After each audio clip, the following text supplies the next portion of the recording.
नमस्कार विद्यार्थी मित्रमैत्रिणींनो, मी प्राध्यापिका सौ नराळे US महर्षी शिंदे ज्युनियर कॉलेज वाई या ठिकाणाहून आपल्याशी संवाद साधत आहे. इयत्ता 12वी कॉमर्स या शाखेतील पाठ क्रमांक 3 भाग विक्री याविषयी आज आपण अभ्यास करणार आहोत. या पाठामध्ये आपण कंपनी आपल्या गरजा लक्षात घेऊन विविध प्रकारचे भाग कसे वाटप करते याबद्दल तपशीलवार अभ्यास करणार आहोत. भाग भांडवल म्हणजे समहक्क भाग आणि अग्रहक्क भाग याद्वारे कंपनीने उभारलेले भांडवल होय. भाग भांडवलाचे वर्गीकरण पुढील प्रकारे केले जाते. अधिकृत किंवा नाममात्र किंवा नोंदविलेले भांडवल. याचे दोन प्रकार पडतात: विक्रीस काढलेले भांडवल आणि विक्रीस न काढलेले भांडवल. विक्रीस काढलेल्या भांडवलाचे पुन्हा दोन प्रकार पडतात: प्रत्यक्ष विकलेले भांडवल, प्रत्यक्ष न विकलेले भांडवल. प्रत्यक्ष विकलेल्या भांडवलाचे पुन्हा तीन प्रकार पडतात: मागणी केलेले भांडवल, मागणी न केलेले भांडवल आणि राखीव भांडवल. मागणी केलेल्या भांडवलाचे पुन्हा दोन प्रकार पडतात: वसूल झालेले भांडवल आणि वसूल न झालेले भांडवल. आता या सर्वांचं विश्लेषण आपण बघूया. अधिकृत किंवा नाममात्र किंवा नोंदविलेले भांडवल. अधिकृत भांडवल हे कंपनीच्या घटनापत्रकात नमूद केलेले असते.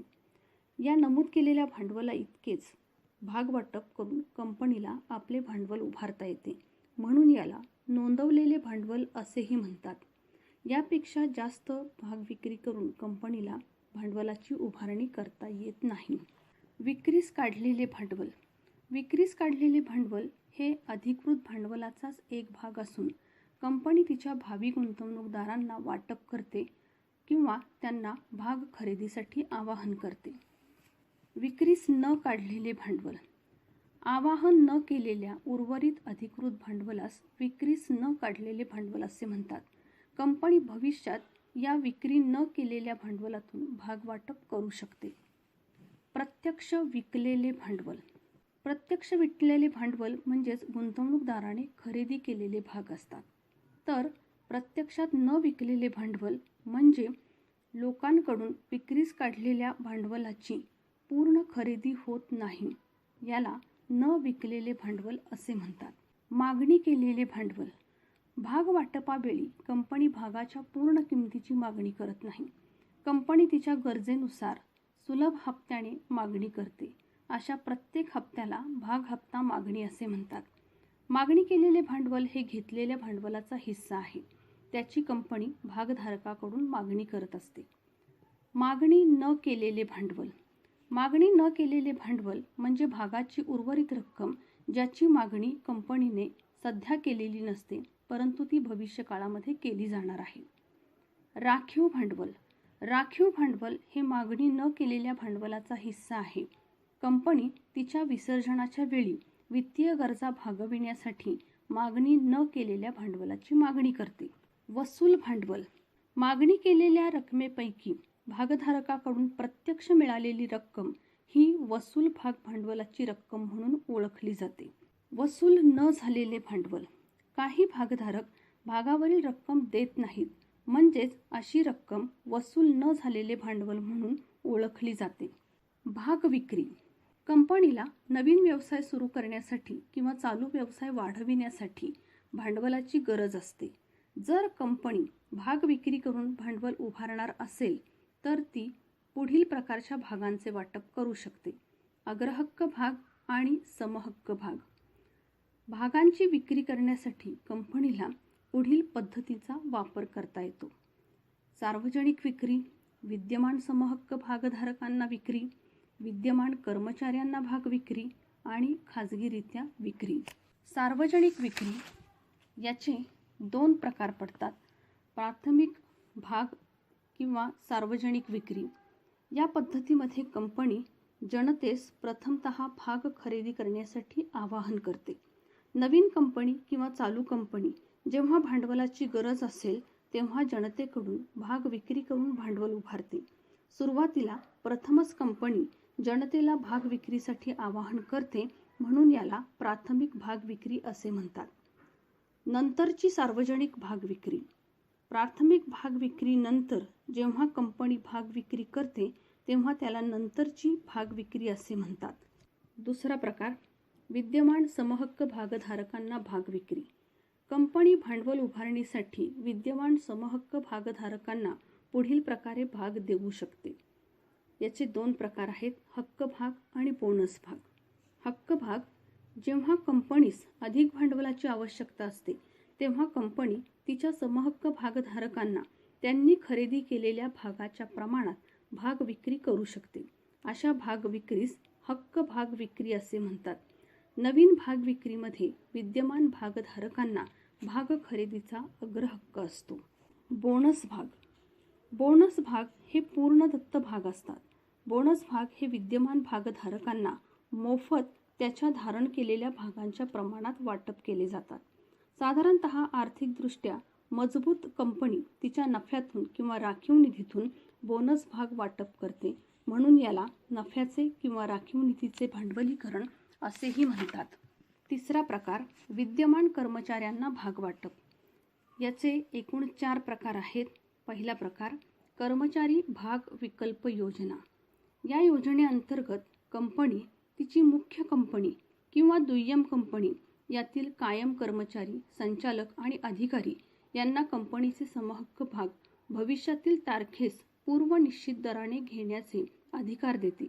ही योजना कर्मचाऱ्यांना प्रोत्साहित करते आणि ज्यामध्ये ते काम करतात त्या कंपनीचे मालक असल्याची भावना त्यांच्यामध्ये निर्माण करते.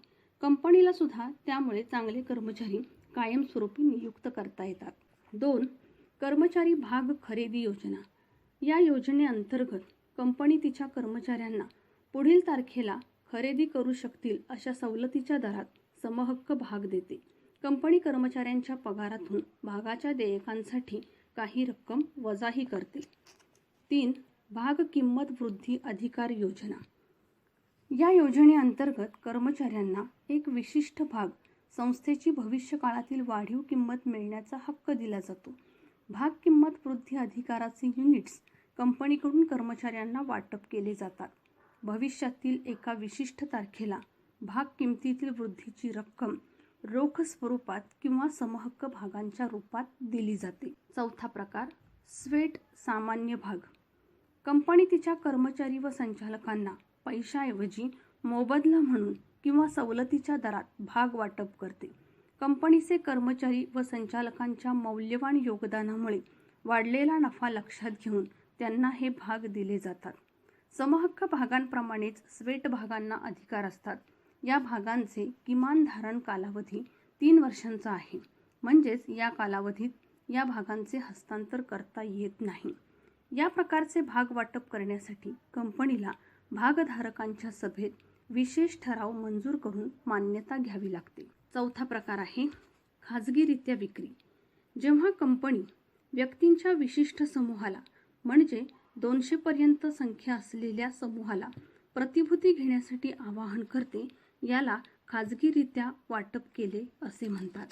कंपनीचे संचालक मंडळ विशिष्ट समूहामध्ये समाविष्ट करण्यासाठी व्यक्तीची निवड करते. कंपनीला खाजगीरित्या वाटपाच्या वेळी सोबत अर्ज पाठवते. हे भाग अंशतः दत्त किंवा पूर्णतः दत्त असू शकतात आणि याची रक्कम धनादेशाद्वारे किंवा डीडीद्वारे दिली जाते. रोखीने त्याची खरेदी करता येत नाही. खाजगीरित्या भाग वाटप कंपनी 2 प्रकारे करू शकते, हक्क भाग आणि अग्रहक्क पद्धतीने वाटप. हक्क भागाचं विश्लेषण आपण या अगोदर बघितलेलं आहे. अग्रहक्क पद्धतीने वाटप, जेव्हा विशिष्ट व्यक्तींच्या समूहाला प्राधान्याने कंपनी विशिष्ट प्रतिभूतींचे वाटप करते, म्हणजे समहक्क भाग किंवा प्रतिभूती ज्या भविष्यामध्ये समहक्क भागांमध्ये रूपांतरित करू शकतात, अशा वाटपाला अग्रहक्क पद्धतीचे वाटप असे म्हणतात. भागांचे वाटप. जेव्हा कंपनी तिच्याकडे आलेल्या अर्जावरून अर्जदारास भागांचे वाटप करते, त्याला भाग वाटप असे म्हणतात. कंपनी माहितीपत्रक अर्जाचे वाटप करते. अर्जदार अर्ज आणि अर्जाचे शुल्क कंपनीच्या बँकेकडे जमा करतो. संचालक मंडळ अर्जाची स्वीकृती करून संचालक मंडळाच्या सभेत ठराव संमत करून त्याला मंजुरी देते. यालाच भाग वाटप असे म्हणतात. कंपनीच्या संचालक मंडळाला भाग वाटपाचा अधिकार आहे. भागांचे वाटप करण्यासाठी कंपनीला पुढील तरतुदी किंवा अटींचे पालन करावे लागते. प्रत्येक कंपनी जी भाग वाटप करते तिला कंपनी कायदा 2013च्या भाग वाटपासंदर्भात पुढील प्रकारच्या तरतुदींची पूर्तता करावी लागते. भाग वाटपासाठी नियामक तरतुदी आणि सर्वसाधारण तत्त्वे अशा 2 प्रकारच्या तरतुदींचं पालन कंपनीला करावं लागतं. त्यापैकी कायदेशीर तरतुदी. 1. माहितीपत्रकाची नोंदणी करणे. माहितीपत्रक प्रसिद्ध करण्यापूर्वी कंपनी नोंदणी अधिकाऱ्याकडे दाखल करावी लागते. माहितीपत्रकावर सर्व संचालकांच्या सह्या असाव्या लागतात. तसेच कंपनीच्या अधिकृत वकिलाची सहीही त्याच्यावर असणे आवश्यक असते. अर्ज शुल्क.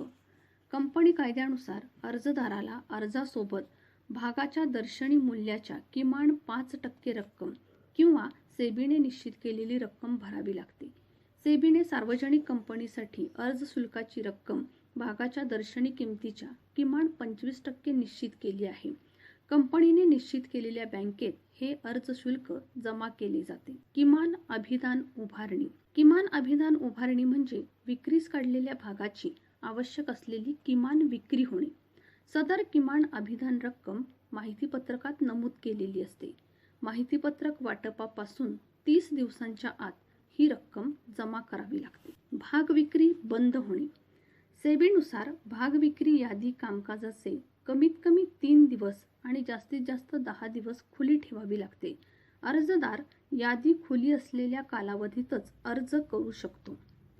वाटपाचा आधार. भाग वाटप हे कंपनीने विविध प्रकारच्या गुंतवणूकदारांसाठी निश्चित केलेल्या आधाराप्रमाणे झाले पाहिजे. कंपनीने निश्चित केलेल्या किमान अर्ज आकारानुसार भाग वाटप केले जाते. भागांना जास्त मागणी.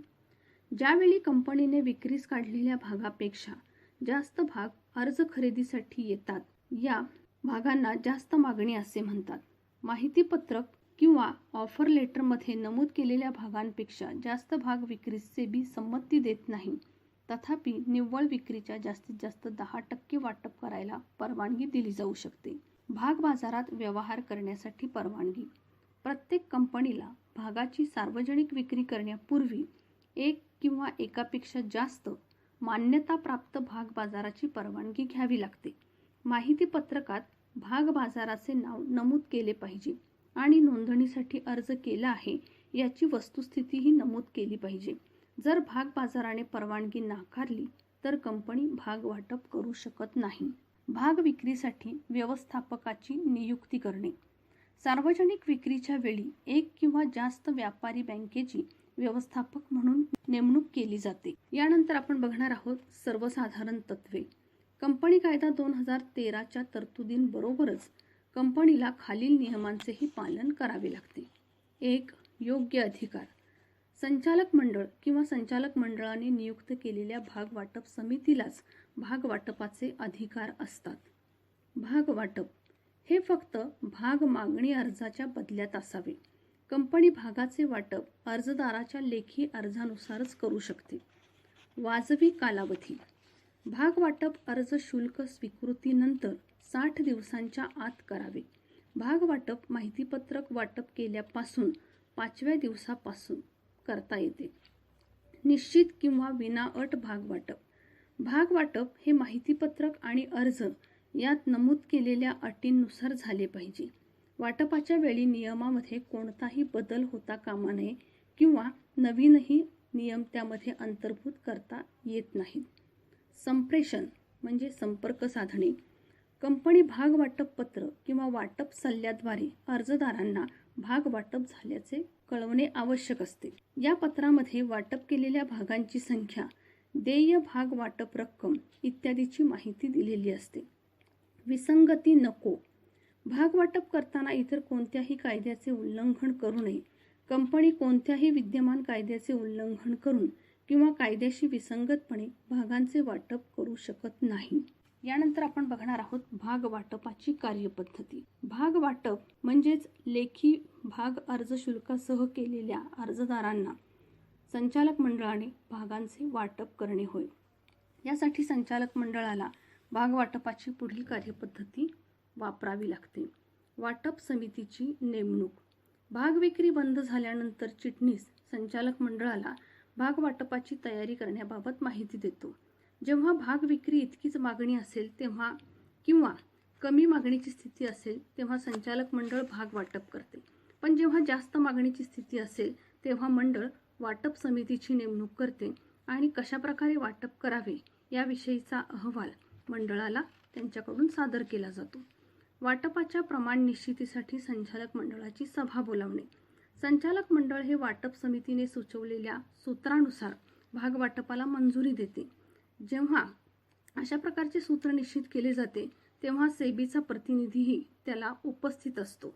मंजुरी मिळाल्यानंतर भाग अर्ज आणि वाटप यादी तयार करून त्यामध्ये वाटपदाराचे नाव नमूद केले जाते. म्हणजेच अर्जदार आता भागांचे वाटप केले जाणार आहे असा भाग वाटपदार म्हणून ओळखला जाणार आहे आणि याच्यावर कंपनीचे अध्यक्ष आणि चिटणीस यांची सही असावी लागते. भाग वाटपासाठी संचालक मंडळाचा ठराव. भाग वाटपासाठी संचालक मंडळाच्या सभेत ठराव संमत केला जातो.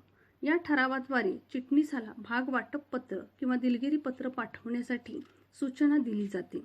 चिटणीस सर्व भाग वाटपदारांना म्हणजेच अर्जदारांना की ज्यांचे नाव भाग वाटप यादीमध्ये आहे त्यांना भाग वाटप पत्र पाठवतो आणि ज्यांचे नाव भाग वाटप यादीमध्ये नाही त्यांना दिलगिरी पत्र पाठवतो. या पत्रासोबत भाग अर्ज शुल्क परत केले जाते. भाग वाटप शुल्क स्वीकारणे. भाग वाटप शुल्क हे भाग वाटप पत्रामध्ये नमूद केलेले असते. ठराविक कालावधीमध्ये हे शुल्क कंपनीने निश्चित केलेल्या बँकेमध्ये भाग अर्जदाराने जमा करायचे असते. त्यागपत्रासंबंधित व्यवस्था. असा अर्जदार ज्यास भाग वाटप केले आहे तो त्या भागांचे दुसऱ्या व्यक्तीच्या नावे त्याग करू शकतो.